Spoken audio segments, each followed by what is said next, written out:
ગવાય છે। કથાની અંદર પણ ઘણી વખત બાંધછોડ કરી શકાય, કથાની અંદર રૂપ પરિવર્તન કરી શકાય, અર્થના અનેક અર્થ થતા હોય તો એની અંદર પોતાને ગમતું ને ભાવતું બનાવીને પીરસાવી શકાય। અને ભોળી પ્રજા એને ખબર હોય નહીં, વાંચન ન હોય, સમજણ ન હોય, એટલે પછી પાછા ઉઠા ભણાવી શકાય। એટલે એવું પણ થઈ શકે। એટલે અહીંયા આગળ પણ સરળતા મળે, એટલે અહીંયા આગળ પણ મહિમાની વાતો બહુ ગણાવવામાં આવે। પણ અહીંયા આગળ જ્યાં ટોકવામાં આવે ને કે પેલા ખોટું છે, અધર્મ છે, આનું આચરણ ન કરાય, એટલે અહીંયા કાટું લાગે। એટલે અહીંયા કટણમાં કટણ। એટલે મહારાજ કીધું છેલ્લી બધાય ઉપાય પાસ કરતા કરતા તમે આવશો, પણ છેલ્લો ઉપાય આને જ્યાં સુધી પાર નહીં કરો ત્યાં સુધી અક્ષરધામના દરવાજા નથી ખોલવાના। નિર્વિવાદ વાત છે।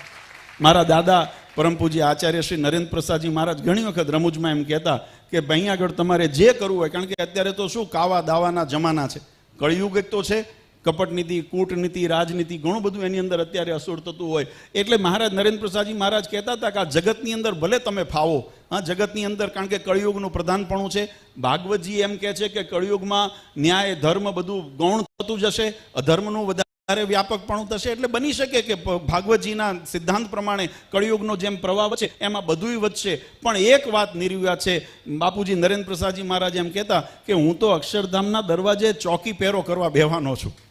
આ નરેન્દ્ર પ્રસાદજી મહારાજશ્રીના શબ્દો। હું દ્વાર